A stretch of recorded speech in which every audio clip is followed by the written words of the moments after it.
Bismillah, alhamdulillah, wassalatu wassalamu ala rasulillah. Patepang deui dinten ieu dinten Senin dina kaping 16 Februari 2026. Masih dina surat Toha ayat ke 72 na. A'udzubillahi minasyaitonir rajim. Bismillahirrahmanirrahim.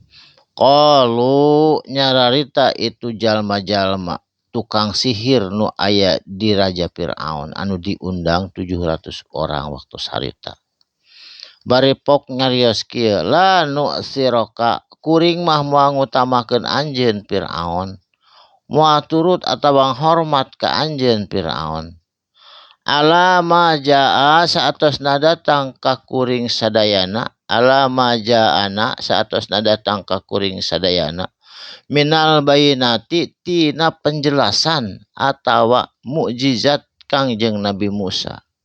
Jadi percaya keneh ka Musa anu memang mau mukjizat tibatan ka anjeun Firaun. Sabab sihir-sihir kuring dileg-leg ku tongkatna Nabi Musa. Saha anu diimani ku kuring ayeuna wallazi fatarana nyaeta zat anu geus nyiptakeun abdi sadayana, ceuk eta tukang sihir anu geus iman. Bari nangtang ka Fir'aun sok bisi rek nimpakeun hukuman ge teu nanaon kuring mah geus iman, kagok iman kuring mah moal hayang nurut ka anjeun. Fakdi sok timpakeun keputusan ka kuring. Ma anta qodi naon ku anjeun rek ditimpakeun, rek nyalib rek nuan sok ku kuring mah rek ditarima. Innama taqdi sanyana ari keputusan anjeun ya Fir'aun hadihil hayatud dunya, cuman kehidupan di dunia wungkul. Da hisaban di akhirat mah tetep pungguh Allah Subhanahu wa taala. Anjeun mah keputusanna rek nyiksa rek kumaha oge di dunia wungkul. Di akhirat mah moal aya urusan jeung maneh Firaun tetep pangeran Nabi Musa anu bakal hisab alias Allah Subhanahu wa taala. Saterasna inna sanyana ari abdi sadayana amanna geus iman bi rabbina ka pangeran abdi sadayana, tegasna ka Allah Subhanahu wa taala, Allahna Musa jeung Harun. Liyaghfir lana supaya menang pangampunan lana ka abdi sadayana, khotoyana tina dosa-dosa abdi sadayana. Nyaeta pernah jadi tukang sihir, pernah musyrik, pernah jahat abdi teh ka sasama jelema. Wa ma akrahtana jeung naon anu dipaksa ka kami jadi tukang sihir eta ge hoyong minta pengampunan ka Allah Subhanahu wa taala ya. Alaihi ku eta kalakuan minasihri ku ngalakukeun sihir. Wallahu jeung ari Gusti Allah khairun eta maha sae balasanana wa abqa jeung anu langgeng balasanana di akhirat. Saterasna innahu sanyana ari itu kalakuan jahat mayati sing sajalmana anu datang atawa menghadapi kematian robbahu menghadap pangeranana itu jalma-jalma mujriman bari mawa kejahatan jeung dosa, fa innallahu mangka sanyana lahu eta tetep pikeun itu jalma-jalma anu berdosa jahannama nyaeta balasanana neraka jahanam. Naon ari neraka jahanam teh la yamutu henteu maot deui di neraka jahanam teu bakal maot.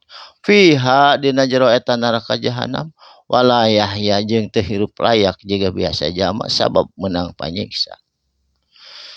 Saterasna wa mayatihi jeung sing saha jalma anu datang dina kamatian ngahadap Allah Subhanahu wa taala mukminan bari kaayaan mukmin iman ka Allahna qad amila sholihati nyata manehna beramal soleh syahadat zakat puasa mengaji mun kawasa jeung sajabana ngalakuan amal soleh faulaika maka itu jama-jama lahum eta tetep pikeun ulaik eta jama-jama darajatul ula kenging ti Allah darajah atawa tingkatan ula anu kacida luhurna.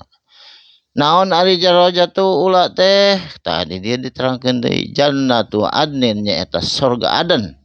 Surga aden teh nu kumaha tajri mi tahtihal anhar anu ngocor eta hanapeun pepohonan anu aya dina surga aden naon rupi-rupi al anharu walungan aya walungan susu walungan tawar walungan madu walungan arak arak oge engke mah dihalalkeun bari kumaha eta teh satahun 2 tahun 10 tahun lain khalidina fiha langgeng saumur-umur fiha dina eta surga aden wazalika jeung ari itu kejadian ari itu perkara ari itu jama-jama eta teh jasa man tazaka nyaeta jalma-jalma anu kengeng ganjaran man sing saha tazaka nyucikeun diri tina dosa jeung perbuatan salah ka Allah atanapi tobat ka Allah Subhanahu wa taala nyucikeun diri tina pamusyrikan tina kakafiran tina dosa besar jeung alit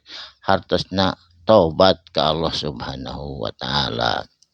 Barakallahu li wa lakum cag urang simpen heula deui ka dinten ieu enjing insyaallah dipajang deui dina ayat salajengna jazakallahu khairan katsiran barakallahu li wa lakum wassalamualaikum warahmatullahi wabarakatuh sadaqallahul azim.